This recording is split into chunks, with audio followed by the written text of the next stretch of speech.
What is the scariest encounter with another human you have ever experienced? I was investigating a fire for an insurance company in a fourplex in North St. Louis. North St. Louis is a bad area. It was clearly an arson. I had 5 separate, unconnected fires. I'd been there for a while, taking photos and doing my thing. I was drawing my diagram in the building when I hear 2 guys walking by the building on the other side of the wall. I'm straining to hear what they're saying since it could be pertinent to my investigation. The 2 guys get to the rear of the building where the fire department had ripped out the wall to be able to extinguish hotspots they had found. I can clearly see them both standing there talking. They start to kick through the debris on the ground, and one starts saying how some dumb bitch had snitched on his buddy for setting this fire. He starts telling the other guy about how he's going to deal with her and pulls out a goddamn pistol out of his waistband. At this point, I'm frozen in fear, about to shit my pants, hoping they don't look 90 degrees and see me standing there like a jackass. So I crouch down as low as I can without making any noise and wait. They continue to talk about how it's bullshit she told the cops on him and blah, blah, blah. Finally, a car drives by, and I use the sound of it to get out of the house, out the front door, which unfortunately wasn't super quiet since most of the floor had collapsed and I was wearing fire boots. I get to my truck across the street. I'm sitting in the driver's seat trying to unclench my butthole when the guy with the gun walks around the side of the house to the front porch, sits down, and aims it at me. I turned the truck on and got the fuck out of there. I ended up going back about an hour later to see if they were gone because I had to finish my scene. Still top 5 scariest moment of my career so far. Edit. For those asking why I went back, my boss would never have let me turn in a report without a diagram or samples, so it was go back then or later. I don't think the claim was denied since it was a rental company and no one was supposed to be living there. And yes, I called the police. But things burn down in North City so often that it gets ignored a good percentage of the time. Also, I have no idea how it turned out. I didn't stop and ask for names. I was at a sleepover at my friend's place. We decided to sneak out and wander around aimlessly. We stopped at our school, which had a small patch of trees on the grounds where the older kids hung out during lunch. There were rumors of a great Playboy collection there, hence our visit. While there, my friend stepped off to the side to have a pee. A few seconds later, he comes rushing back and says, "Run." I didn't know what his deal was, but as a kid in the forest with only the light of the moon, I figured asking questions was a secondary option to being left alone there. We ran until we couldn't run anymore. Finally, my friend explained that there was some weirdo looking at him go pee. He said that he believed the guy was jerking off. Being kids with a history of pranks, I thought he was fucking with me. Then I looked back and I saw the guy a long ways back, but moving in our direction. We kept running towards my friend's place and he kept following. When we got back, we thought we'd lost him. We snuck back inside and turned off all the lights in the basement. We laid there silently and terrified. About 10 minutes later, we see something move by the window. We knew someone was out there. We stayed completely still and quiet. A minute later, we hear a noise coming from a room in the basement. We both lost it and started yelling, "Dad!" for my friend's dad. He came running down the stairs, and we were yelling, "Someone's in that room!" His dad flung open the door, and the window was open, and there were fresh marks on the wall from someone climbing in or out. For some reason, he didn't call the police. He decided to stay downstairs with us for the night. I didn't really sleep, and in the morning, my friend's dad made me walk home with him. A few blocks away, and there were a bunch of police. As we walked by, one of the cops stopped us and asked if we saw anything suspicious last night. We told him the story, which kicked off further questioning. It turns out a kid went missing from his room right around the same time that we got chased down. They found the guy a few days later dead from suicide. They never found the boy he abducted. We had a lot of trouble with that. My friend's dad felt guilty for not calling the police. He became addicted to sleeping pills. My friend was traumatized with just how close he came to being grabbed in the forest. He turned to drugs really young and eventually killed himself. I went through therapy for a while and still have occasional night terrors from the night, even though it happened almost 30 years ago. My ex-girlfriend was verbally abusive. After I said that we were breaking up, she walked into the kitchen. I had no idea why, but I was terrified. She came out with something behind her back. I bolted out of her house and went home, never went round again. Edit. Thanks for all of your support. I'm so glad that I'm not alone in this, and that other people have gone through the same. Also, for the person that called me a pussy, and the people that are saying that I should have seen what she had first, I'm going to guess that you have never been in an abusive relationship. When you've been abused by someone, they start to seem inhuman. My ex was 6 feet tall and really strong. She never showed any sort of regret, even though she ended up putting someone in the ER with a broken nose. I'm 5'1" and really weak. We are both girls, BTW. Getting into a physical fight with her and a knife is basically suicide.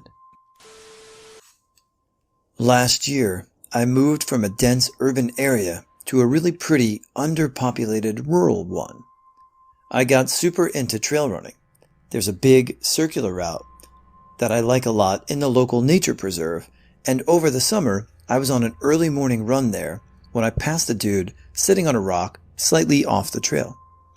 He looked exceedingly normal, street clothes, hat, boots, etc., and I figured him for a hiker, all good. So I make my way down the path, around, uphill, and to this nice overlook, where I usually stop to drink from the fountain. It's when I'm bent over at the fountain that I hear a twig snap, and I straighten up to see that guy crouched over and stepping through the woods off the clearing like he's trying to creep up on me. I bolted. The sprint back was the most terrifying experience of my life, obviously. I don't know if I lost him or if he gave chase at all. The police never found anyone matching his description, and I don't run anywhere near there anymore. Edit. If you'd like to be creeped out further, the police said he had most likely seen me before and been stalking me for an indeterminate period, i.e., he was camped out front to see whether I'd show, then cut across to the spot where he knew I'd always stopped. I'd probably seen him before without realizing it. He might know where I live. My first apartment was part of a complex that was U-shaped with a large grassy area in the middle. The neighborhood kids would run around and play in the grass a lot. One day, I was sitting on my stoop talking on the phone when one of the kids fell over, grabbed his foot, and started crying. He was maybe 5 or 6. He had stepped on a bottle cap and sliced open his foot. I took him inside, had him sit on the edge of the tub, washed his cut, and put some Neosporin on it and a Band-Aid and sent him on his way. A few hours later, there's a knock on my door. When I answered, a massive skinhead with a tattoo of a pentagram on his neck was standing there with his chest out. The boy was peeking around one of his giant thighs, pointing at me. He stuck his finger in my chest and yelled, "Did you take my boy in your fucking house? That's my son. Did you give him a fucking bath?" "Look at his foot," I shrieked. "He cut his foot. I washed the cut." He inspected the kid's foot and then asked me what exactly happened. I stumbled through the story. Then he just said, "All right then." He shook my hand with a vice grip, and I never saw him or his son again. Me and my boyfriend came back at like 2 a.m. from a night out. We were both quite drunk and stumbled into the hallway to the elevator when we see drops of something on the floor. It definitely was blood, fresh and wet. The elevator button and door were covered in bloody handprints as well. My boyfriend called the elevator, pushing me aside, not knowing what would be in it. Luckily, nothing except for a puddle of blood. The elevator came from the 5th floor, so we went investigating. The trail of blood ended at a door with a huge hand smear of blood on the door. It took all of our courage to ring. Not the nicest place to live. Robbery? But I'm so glad we did. An elderly man opened the door. He looked like straight out of a horror movie, covered in blood from head to toe. His gray sweater was red. His hair was wet. His shoes were filled with blood. We immediately sobered up. I called an ambulance, which arrived in 2 minutes. My BF went inside the flat, helping the man sit down. There was so much blood, I have never seen that in my life. We didn't know what happened to him until we met him yesterday, properly for the first time. Recognized my BF's glasses. He was drunk, wanted to ride his bike home, crashed somehow, and got a huge cut on his head. He takes heart medicine, which thins his blood. That's why he lost so much. If we wouldn't have rung the doorbell, he would have bled to death. He actually gifted us money and a super expensive bottle of champagne for something completely self-explanatory. Once, whilst getting stoned with mates in a graveyard at about 16 to 17, my friend's little brother was suddenly accosted by an absolute giant of a man and a pair of his cronies. We had seen them coming, but didn't expect any violence. He grabbed my mate's brother in a headlock and said, "We're going to go shave his head." I'll add that we were all the typical long-haired, black denim and Pantera t-shirt spotting types. Getting verbally and occasionally physically abused was kinda standard. Thinking that they were probably joking to a degree, I pulled my friend out of the hold. Well, next thing I know, I'm being punched around the chops by a guy a solid foot taller than me, a decade older, and with the strength and a reach that I couldn't possibly compete with. I spent a lot of my childhood getting beaten by adults, but by this point, I thought I'd gone through that part of my life. He held me by my neck and just kept punching me until I hit the ground. By this point, my collective of mates are doing all they can to stop him, but he's swatting them like flies. One calls the police. Once I'm on the ground, he kicks me in the skull 11 times in all. I'd heard he was wearing steelies, but I'm not entirely sure if that's true. But he just would not stop throwing all he had at my skull. The last kick was under my chin, and everyone heard a massive crunch. It was enough to make my attacker stop and run away. It's okay though, it wasn't my neck, but I had just had 7 of my teeth shattered whilst biting through the edges of my tongue. Was left with a dodgy ear, eye, memory, and spine. Still get weird headaches since then too. But I got off lucky. Because I don't bruise, the hospital kind of dismissed me upon arrival, and then had to go give a statement. It was over the time of the more frustrating issues that became apparent. They caught the bloke. He had to pay me £120 towards dental bills, but most importantly, my friends were all fine.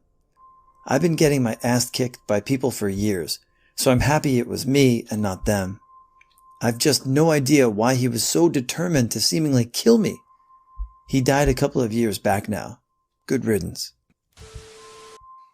I was up in my 3rd floor bedroom, having just had a spliff, chilling to music with my headphones on, when I started to hear weird noises.